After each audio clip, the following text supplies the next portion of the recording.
now listening to the Black Abstract. You will never see anything like this ever again. Granddad's and Granddad's, what's happening? It's got a Black Abstract. You're locked in once again. I appreciate you for it. What we're going to be talking about in this video is Drizzy Drake. Everybody's favorite Canadian has dropped an album with Party Next Door. I am going to do a review of it. I want to sit with it a little bit longer just so I got an accurate review.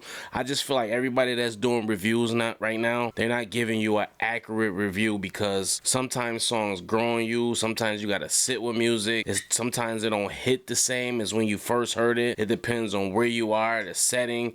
This album was for a particular setting, so if you listening to this with the homies or you doing drills, it's not gonna hit the same. But before we get into this video, I do want to give a shout out to me. All right, so listen, this is my first major label feature. I got a placement. This is an industry placement. As you can see, Ill Tone Beats is a producer that's signed to Benny the Butcher. He's doing this album DJ Khaled style. As you can see right here, listen, it's called The Outcome. You see Benny the Butcher presents The Outcome, Ill Tone Beats. Who's that guy right there? You see the Black Abstract on the song with Jay Skis, Chase Fetty. I got the best verse, by the way. But you can see who else is on here. Look here, you got West Side Gun, Conway, Rome Streets, El Camino, AZ, Ghostface Killer, and it's a host of others. It comes out on DSPs on March 7th. Right now, you can get the vinyl. I'm going to leave a link in the description. It's only a couple of copies left, so it's called The Outcome. DSPs March 7th. So make sure you support your boy and support my channel and all that good stuff. So now let's get into the meat and bones of this video. Drake and Party Next Door, as I explained, dropped a joint album. Finally. I'm with Charlamagne the God. I don't know what took so long. I don't know. Party Next Door is holding itself back. Drake is holding itself back, but Party Next Door should be a way bigger artist than what he is. The dude is tremendously talented. He's fire, so. On the project, though, like I said, I'll review in a couple of days. I want to sit with it. So far, what I heard, I like. And I'm going to tell you right now, I see what y'all did to No Light Shaq. My dog in the fight was J. Cole in the battle. So I wanted to see J. Cole and Kendrick. Obviously, we know J. Cole cowered out. I didn't think Drake was a formidable opponent, but he proved me wrong. He actually showed up for battle, ready to go, and even though he lost, I do congratulate and salute him for actually engaging in the battle. I'm a fan of all three of those guys, and I'm a fan of Drake and Kendrick. So when this battle was going on, I was like literally loving every minute of it because I prefer one over the other. I think I just like good music. You know what I'm saying? Like I just prefer good music, and I just think they're the best for their generation. You know what I mean? They the top dudes. It was just like Jay-Z and Nas battling. That's reminding me of. So I just enjoyed it. Like I said, on this album that came out, it was called Some Sexy Songs for You. He said it was dedicated to Toronto and Canada as well as the world, but it was mainly for Toronto and Canada. And they were standing in front of the Marilyn Monroe Towers, and they would have their fur coats on in full R&B mode, right? They got a song on there called Gimmie A HUG. And on there, Drake decides to take some shots. So Drake is still poking the bear. Why? I don't know.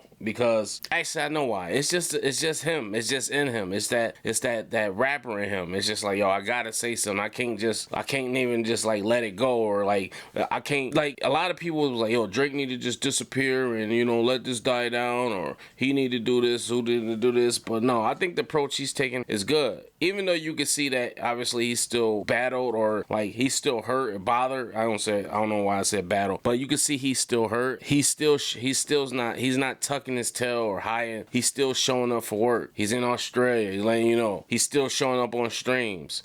He's letting you know, yo, it is what it is. This is what it's gonna be. And he's engaging, but he decides to take a shot. And I ain't gonna lie, it was funny. What he said was funny. He said, I make songs for the girls that's twerking and that want to get the party started. Like if I go away, who gonna get the party started? And now he's leaning on that now. You can tell he pays attention to the internet because he's leaning on it. He heard what everybody said. Oh, the summer wasn't the same. We ain't have a Drake smash. So he's leaning on that like, yeah, well, that's my role now. I'm that guy, Obviously, I'm not the greatest or the GOAT no more. So I'm going to just lean into, I'm the nigga that get the girls twerking and get the party started. And believe me, I know a lot of thotties, that's what they be concerned about. They don't give a fuck about no rap battle, none of that. They want to see them shake their ass. If Kendrick could get that, if he could get it to where he got the girls shaking their ass, then he could be the top dog. But Kendrick he got too much substance in him. I don't think he can just go illustrate that. So he said, what'd he say? He said, it's funny how B niggas are waiting on the boy's obituary, cause if I die, it's these niggas that become the sole beneficiary. And what the fuck they gonna do ahead of girls at 29 on stage twerking with a dictionary? As we know, that was a shot at Kendrick Lamar because, you know, he's a conscious rapper, is intricate. Even in the diss track, he said, he gave us a whole history rundown about Atlanta, so that was clearly a shot at him. He also takes a shot at Joe Budden in here. He says, Melyssa Ford is a OG or a legend from the 6. It's a shame that she gotta sit next to a D-sucker. He ain't playing around. You know, him and Joe Budden went at it earlier this week as well. You know, he posted a video of Joe Budden gaining that weight, and Joe Budden flamed him. He's like, nigga, you's a corpse. I should be a pallbearer at your funeral. Like, you done, like. So, you know, it's certain people, Charlamagne, Joe, they not gonna like this project, or even if they do like it, they gonna hate on it because obviously it's smoke right now, you know? Drake is in real time still taking shots at Joe Budden. He just don't like the guy. Yo, I thought what he said was funny about Kendrick, but it's like, yo, why are you doing this, bro? Like, why? You already know what happened. This battle is Nas and Jay-Z, this 2024-25 edition. That's all it is. Because Jay-Z, when he lost the battle, he was fighting for dear life. He had no idea what to do. He was so used to winning. He was so cocky. He swore he's the best. And this little guy from Queensbridge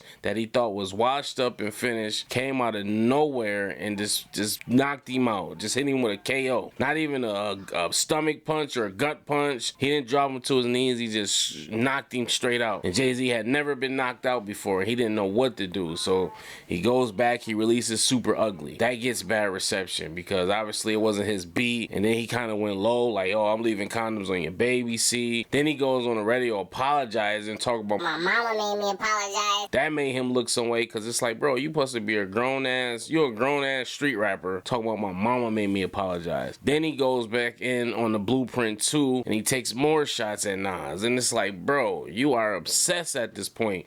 Meanwhile, Nas has just decided to focus on his career. You vibe. He came out with Stillmatic and Godson, both were hits. He had Made You Look. He had No I Am. Got Yourself a Gun. He went to work and revived his career, you know, and Jay-Z was just, he didn't know what to do. He doing projects with R. Kelly that's flopping, and it's like, yo, what is going on with you? And I think that's where Drake's at now. He's trying to find his footing, so he's testing the waters, and he just got to get back to what he does. But I will say this, all right? Why I don't think it's wise on him to poke the bear, because it just looks corny. I do like the fact that the rapper in him is like, yo, fuck, it is what it is. Win, lose, or draw, I'm gonna still take my shots, and I'm gonna still stand on who I am. And I will say this as well. You see, if you scroll down to the bottom of that album, you see who released that thing. UMG. That mean they had to sign off and get clearance for this because they know he's the cash cow. The lawsuits aside, they know he's a big entity. They know he's putting numbers on the board. So they can do all that, but it is what it is. So that concludes my video. Let me know what you guys think. Push comments below. Do you think Drake should just let this go and stop poking the bear, or do you think that is warranted and he should put his vest back on? Yeah, I know he's trying to get that round two, but it's over, dog. It's over. Like, stick to the R&B shit. Stick to the bitches, all right? Make sure you like, subscribe. The Outcome, R7. Peace.